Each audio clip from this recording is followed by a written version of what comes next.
60 రోజుల్లో మీతో ఇంగ్లీష్ అద్భుతంగా మాట్లాడిస్తాం. వెంటనే కాల్ చేసి జాయిన్ అవ్వండి. నమస్తే, welcome back to Suman TV. నేను మీ సంజయ్. ఈరోజు మనతో పాటు ఉన్నారు తోడు నీడ ఫౌండర్ రాజేశ్వరి అమ్మ గారు. మేమతో మాట్లాడి కొన్ని విషయాలు తెలుసుకుందాం. నమస్తే అమ్మా. నమస్తే సంజయ్. అమ్మ, జీవితాంతం తోడుంటాను అని చెప్పేసి వచ్చిన భార్య కంట్లో నీళ్లు తిరగకుండా, నీళ్లు రాకుండా చూసుకోవాలి అంటే భర్త ఏం చేయాలంటారు? ఎలా ఏం చేసినా అవ్వదు అది. ఎందుకంటే ఆడవాళ్ళకి కన్నీరు జన్మ హక్కు. చిన్న మాట అంటే వాళ్ళకి కళ్ళల్లో నీళ్లు తిరిగిపోతాయి. చాలా అంటే మానసికంగా కూడా చాలా డెలికేట్ అనుకుంటా కొన్ని విషయాల్లో. భర్త ఏదైనా చిన్న మందలించినా కూడా కళ్ళల్లో నీళ్ళు వచ్చేస్తాయి. కుదరని పని అంటారు. బయట వాళ్ళు ఎంతమంది అడిగిన అన్నా కూడా జవాబు చెప్పగలుగుతారు, కానీ ఇక్కడ మాత్రం ఈ పని చేసావు నువ్వంటే నాకు నమ్మకం లేదు, ఇలా మాట అనగానే నేనంటే నీకు నమ్మకం లేదా అనుకోగానే కళ్ళంటే నీళ్ళు వచ్చేస్తాయి. అంటే మా భార్య కళ్ళలో నీళ్ళు తిరగకుండా చూసుకోవడం అసాధ్యం అంటారా? చాలా వరకు అసాధ్యమే. అయితే ఒకటి ఇందులో ఏంటంటే భార్య కళ్ళలో నీళ్లు తిరగకుండా చూసుకోవాలంటే ఆమెకు ఎలా చేస్తే, ఇప్పుడు మనకు ఒక అదేంటి శ్లోకం ఉంది, ఎత్ర నార్యస్తు పూజ్యంతే తత్ర రమంతి దేవత అని ఏదో ఒకటి ఉంది. అంటే ఎక్కడైతే స్త్రీలు కంట నీరు పెట్టుకోకుండా ఉంటారో అక్కడ దేవతలు ఉంటారు అని. ఎవరైనా ఏడుస్తుంటే మన వాళ్ళు అంటారు కూడా, దరిద్రం కూడా ఏడవకు అని. అంటే ఆ దరిద్ర దేవత వస్తుంది అని. అంచేత ఆడది కలకంట కంట కన్నీరులకిన సిరి ఇంట ఉండనొల్లదు అని ఇంకో మాట. అదేంటంటే స్త్రీ కళ్ళంట నీరు కారితే ఆ ఇంట్లో సిరి ఉండదు అని, డబ్బు ఉండదు అని. ఇలా చాలా సామెతలు ఉన్నాయి. అయితే ఆడవాళ్ళు సహజంగా ఎమోషనల్ కాబట్టి ప్రతి చిన్న విషయానికి ఏడ్చే దుర్లక్షణం ఆడదానికి కూడా ఉంది. అయితే ఇప్పుడు భర్త ఎలా చూసుకోవాలి అంటే మెయిన్ ఆవిడకి కావాల్సిన కంఫర్ట్స్, అంటే ఆవిడకి ఫుడ్కి షెల్టర్కి లోటు లేకుండా, ఆవిడ ఏమైనా చిన్న చిన్న సరదాలు, సినిమాయో షికారో చీరో లిమిట్లో, అది కూడా అలా అని పెద్ద 10,000 చీర కావాలి నాకు బంగారం కావాలి అని కాకుండా లిమిట్లో ఉన్నంత వరకు ఆవిడ సరదాలు తీర్చగలగాలి. అయితే భార్య కూడా ఆయనకి అలాగే చేయాలి కదా. ఆవిడ కూడా ప్రేమించినప్పుడు భర్త కంట్లో నీళ్లు లేకపోయినా ఆయన బాధ పెట్టకుండా ఉండాలి కదా. ఏం చేస్తే ఆయన బాధపడతాడు అని ఆవిడ కూడా చూసుకోవాలి. ఆయనకి వేళటికి అన్నీ అమర్చగలగాలి. ఆయనకి ఏ లోటు రాకుండా, నాకు ఈ లోటు ఉంది అన్న ఫీలింగ్ కూడా రాకుండా ఆయన్ని చూసుకోగలగాలి. అప్పుడు భార్యకి ఏంటంటే నీకు నేనున్నాననే భరోసా. భర్త అనేవాడు భరించేవాడు అంటారు. భర్త అంటే భరించేవాడు అంటే ఆమె కష్టాన్ని సుఖాన్ని తనదిగా భరించేవాడు. ఆమెకి కష్టం వచ్చినా నాదే అని భరించేవాడు. సుఖం వస్తే దగ్గర పక్కన కూర్చొని మాట్లాడి, కష్టం వస్తే దూరంగా ఉండ నాకు సంబంధం లేదు అనేలా ఉండకూడదు. ఆవిడ కష్టాన్ని తన కష్టంగా భరించాలి. ఆవిడకి ఏదైనా వస్తే, ప్రాబ్లం వస్తే తను దానికి సొల్యూషన్ ఎలా అనేది ఆలోచించాలి. నేను నీకు ఉన్నాను, నీకు భయం లేదు అనే భరోసా ఇవ్వగలగాలి. నా వెనక నా భర్త ఉన్నాడనే ధైర్యం ఆమెకి ఇవ్వగలగాలి. అంటే ఆ కాన్ఫిడెన్స్ ఆమెలో క్రియేట్ చేయాలి మెయిన్.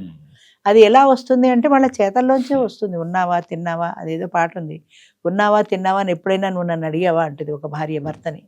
ఎప్పుడైనా నువ్వు తినేసా వెళ్ళిపోయావు, అయ్యో నువ్వు భోంచేసావా లేదా అని ఒక్క మాటైనా అడిగావా నన్ను? నడుం నొప్పిగా ఉందంటే అయ్యో నడుం నొప్పిగా ఉందా అన్న, అదేదో అడ్వర్టైజ్మెంట్ ఉంటుంది, మూవ్ అడ్వర్టైజ్మెంట్, కమర్ మే దర్ద్ అని, అలాగా మూవ్ లాగదు అంటాడు. అలాగా ఎప్పుడైనా నాకు నడుం నొప్పిగా ఉంటే అలా పడుకున్నావని ఏ రోజైనా అడిగావా అని అడుగుతుంది భార్య భర్తని. అలాగా నువ్వు ఉన్నావా, నువ్వు అన్నం తిన్నావా, నువ్వెలా ఉన్నావు, నీకు ఒంట్లో బాగాలేదా, అలా పడుకున్నావే అనే ఒక చిన్న పలకరింత భార్యకి ఎంతో సంతోషాన్ని ఇస్తుంది. అంటే ఆమె ఎక్స్పెక్ట్ చేసేది ఎక్కువ ఏం లేదు, ఒక చిన్న పలకరింత. అంటే నువ్వు ఆమె పడుకుంది, మూడీగా ఉంది అని నువ్వు కనిపెట్టావు అన్నలో ఆవిడకి ఒక ధైర్యం. అలాగే నువ్వు పక్కన కూర్చొని నువ్వు ఎందుకు అలా బాధపడుతున్నావు, నీ బాధ ఏంటో నాతో షేర్ చేసుకో, నాకు చెప్పు, నేను తీర్చగలిగితే నేను తీరుస్తాను అనే ఒక మాట ఆవిడకి ఎంతో ఓదార్పిస్తుంది. ఒకవేళ సమస్య ఉందనుకోండి, అది నువ్వు తీర్చగలిగింది అయితే చేసి పెట్టచ్చు, తీర్చగలిగింది అయితే. తీర్చలేనిది అయితే ఎలా అయితే సొల్యూషన్ వస్తుంది అనేది ఆవిడకి చెప్పచ్చు. అది ఆ షేర్ చేసుకోవటంలో ఒక సంతృప్తి ఉంది. నా భర్త నాకు ఉన్నాడు అనేది చాలా పెద్ద భరోసా. ఆ భరోసాని భర్త అనేవాడు ఇవ్వగలగాలి. అలాంటప్పుడు ఆవిడ కంట కన్నీరు వచ్చే సమస్య లేదు. ఆవిడకి కావాల్సినవన్నీ నువ్వు అందిస్తున్నప్పుడు అసలు ఆవిడ కంట నీరే రాదు కదా. నీరు ఎప్పుడు వస్తుంది? నువ్వు ఏదైనా తిడితే వస్తుంది. ఒకవేళ తిట్టే ఉన్నా కూడా కొంచెం ఓర్చుకొని నువ్వు అలా కాదు ఇలా చేసి ఉండాల్సిందని నెమ్మదిగా చెప్తే ఆవిడ సర్దుకుంటుందేమో. అది చాలా కష్టతరమైంది అంటాం, కానీ అది ఎప్పుడో కోపం వస్తే ఒక రయ్యమని ఒక మాట వచ్చేస్తుంది, రాకుండా ఉండదు కదా. ఈవిడ వెంటనే ఇక్కడ దుప్పట్లు పిండేస్తుంది కళ్ళ నీళ్ళు వచ్చేసి. అంచేత ఇది చాలా కష్టమైనా కూడా భర్త ఇచ్చే భరోసా మెయిన్. నీకు నేనున్నాను అండగా, నీకు ఏ లోటు లేదు, నేనున్నాను అనే భరోసా అనేది చాలా ముఖ్యం. అది ఉన్నప్పుడు అంత తేలిగ్గా కళ్ళ నీళ్ళు రావు. భార్య ఎలా చూసుకోవాలంటారు? ఇప్పుడు అంటే భర్తను చూసుకోవడం గురించి భార్యను చూసుకోవడం గురించి చెప్పారు. ఇప్పుడు భర్తని భార్య ఎలా చూసుకోవాలంటారు?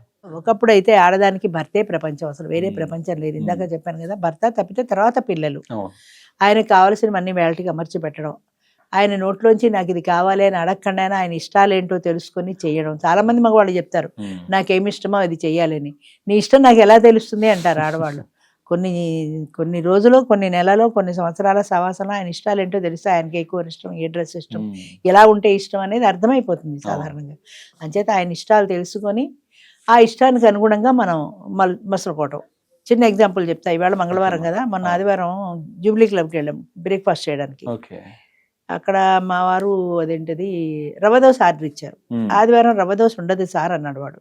ఆదివారం రవ్వ దోశ వేయరు అని పాపం తినాలనిపించింది. సరే బయట ఇంకోటి ఏదో తీసుకున్నాం, తినేసాం, వచ్చేసాం. మా ఇంట్లో మసాలా దోశ ఉంది టిఫిన్కి రెడీగా, కానీ అది నా మైండ్లో ఉంది, పాపం రవ్వ దోశ తినాలని ఉంది అని. అందుకని ఇవాళ టిఫిన్ బ్రేక్ఫాస్ట్ రవ్వ దోశ చేశాను నేను.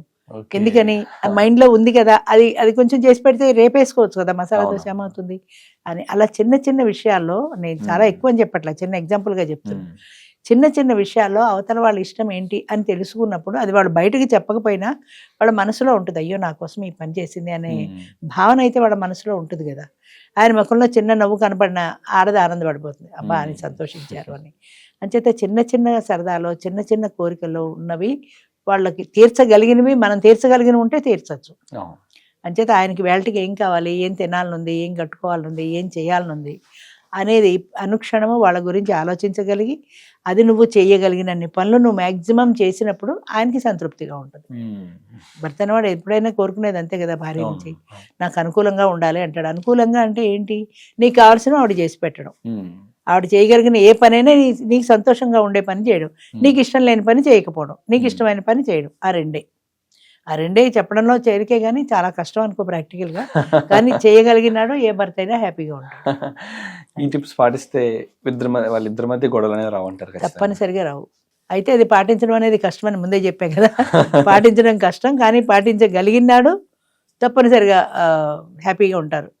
ఇప్పుడు ఆయన అడిగాడు అనుకో, సపోజ్ ఇవాళ నాకు రవ్వ దోశ మన హోటల్ కడితే దొరకలేదు, వాడు ఎలాగా పిండి ఊరికే పోతుంది, ఒకసారి ఆ దోశ ఊరికే పోతుంది, ఇవాళ తినండి తర్వాత ఇంకోసారి చేస్తాలే అన్నాం అనుకో, టప్పుమని ఆనందం కాస్త టుప్పుమని దిగిపోతుంది. అంతే కదా, అదంత భాగ్యం చేస్తానండి అన్నాం అనుకో, ఆయనకి ఎంత ఆనందంగా ఉంటుంది.